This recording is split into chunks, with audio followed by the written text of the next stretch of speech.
ભગવાનને મનાવવા હાટું માનતા કરે, હે ભગવાન મારું આમ થઈ જાય ને તો હું તમારું આમ કરી નાખી. એટલે આમાં તો ભગવાનને એક કીધું તમે મારું કરો તો હું તમને આપું. 2 ફૂલ લઈને મંદિરે આવે, વળી હારે પાછું વળી લોટરીની ટિકિટની ઝેરોક્સ લેતો આવે ને ભગવાનને મૂકે. ભગવાન આ જરા ખુલેથી ધ્યાન રાખજો, નંબર યાદ રાખજો.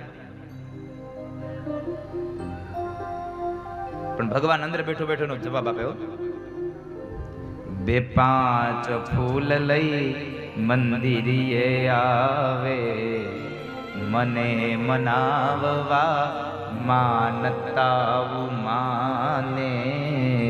2-5 ફૂલ